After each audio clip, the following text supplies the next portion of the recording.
నేను పూజాఫలం సినిమా నుంచి పగలే వెన్నెల పాడుతున్నాను. ఓకే, చాలా చక్కగా పాడాలి. Okay okay. వెన్నెలలా ఉన్నావు తల్లి, చక్కగా పాడు. All the best. Thank you.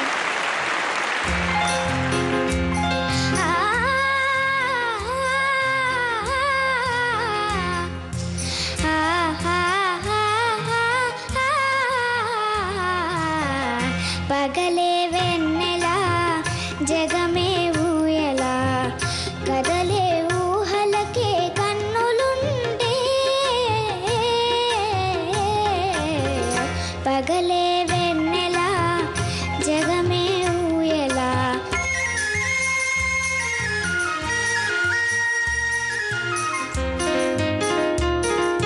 నింగిలోన చందమామ తొంగి చూచే, నీటిలోన కలువ భామ పొంగి పూచే.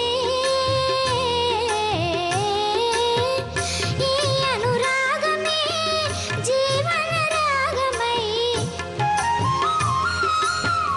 ఈ అనురాగమే జీవన రాగమై, ఎదలో తేనె జల్లు కురిసిపోదా.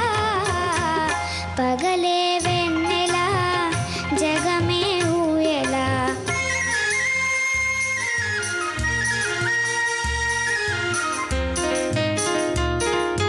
కడలి పిలువ కన్నెవాగు పరుగు తీసి, మురళి పాట విన్న నాగు శిరసు నూపే.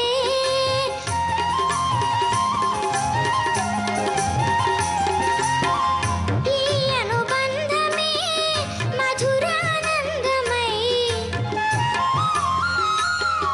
ఈ అనుబంధమే మధురానందమై, ఇలపై నందనాలు నిలిచిపోవా.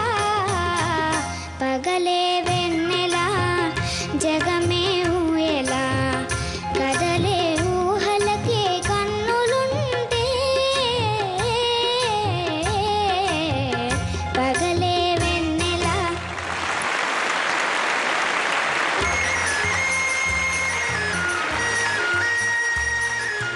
నువ్వెంత అందంగా ఉన్నావో అంత అందంగానే పాడావు. Thank you.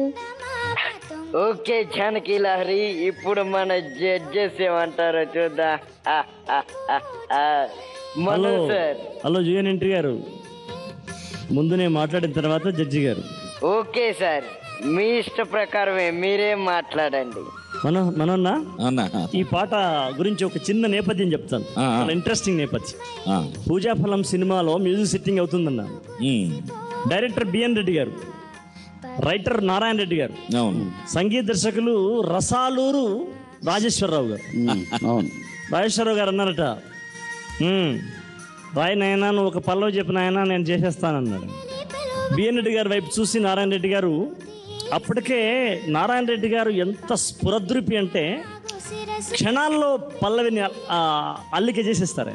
అవును, అలా కాగితం మీద చకచక రాసేసి, కదిలే ఊహకు కనులుంటే ఆ కనులకు కూడా మనసుంటే, పగలే వెన్నెల అవుతుంది జగమే ఊయల అవుతుంది అన్నాడు. చాలా బాగుంది, చాలా బాగుంది అనగానే రాజేశ్వరరావు గారు దానికి దీనికి ఎలా ట్యూన్ చేద్దామని అలా హార్మోనియం మీద పెట్టగానే బిఎన్ రెడ్డి గారు ఆగండి అని, ఆ కాగితం ఇవ్వండి నారాయణ రెడ్డి గారు అన్నారు. తీసుకున్నారు.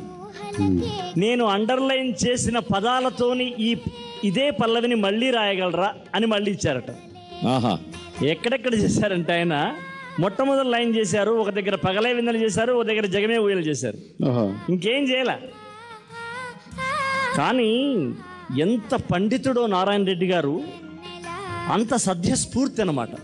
అలా గోడకు అలా బంతి వేస్తే అంతకన్నా రెట్టింపుగా వస్తుందన్నట్టుగా మహావేగంగా ఆయన చూసి వెంటనే పగలే వెన్నెల జగమే ఊయల కదిలే ఊహలకే కన్నులుంటే అని చెప్పేశారు.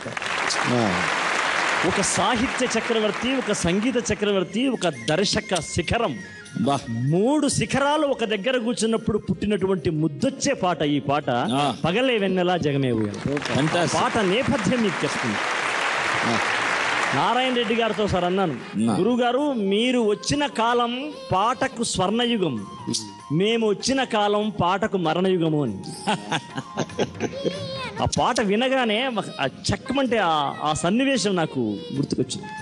మంచి పాట పాడావు తల్లి. జానకి లహరి ఇప్పుడు మనం జడ్జ్ చేస్తున్నాడు చూద్దాం. ఓకే మను సార్. జానకి లహరికి ఎక్కువ చెప్పాల్సిన అవసరం లేదు, ఎందుకంటే జడ్జెస్ చెప్పేదాన్ని ప్రతిదాన్ని నువ్వు ఆచరిస్తున్నావు అన్నది నీ ఒక్కొక్క ఎపిసోడ్లో నువ్వు పాడేదాన్ని బట్టే గ్రహించవచ్చు. వాయిస్ లెవెల్స్ కానీ ఆ సాంగ్ని అర్థం చేసుకుని పాడిన జానకి లహరిని అభినందిస్తున్నాను, అప్రిషియేట్ చేస్తున్నాను. Keep it up. God bless you. Sir marks 75 marks. Vardhini madam చాలా బాగా పాడావు. అచ్చా అలాగే ఉన్నావు. ఎవరిలాగా? జమున గారి లాగా. ఒరిజినల్లో ఒక 50-55% పాడావు, ఇంకా పాడాలి. బాగా ప్రాక్టీస్లోనే వస్తుంది. బట్ నీ ఏజ్కి నువ్వు పాడింది గ్రేట్ అన్నమాట. Okay 75 marks. గొప్పగా పాడావు. ఇలాగే చక్కగా పాడుకుంటూ వెళ్ళాలి. నీ యొక్క సంగీతం పయనం అలా సాగుతూ పోవాలి మంచి మంచి పాటలతో. బాగా practice చేయమా.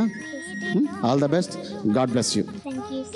Sir marks 80 marks. All the best. Thank you.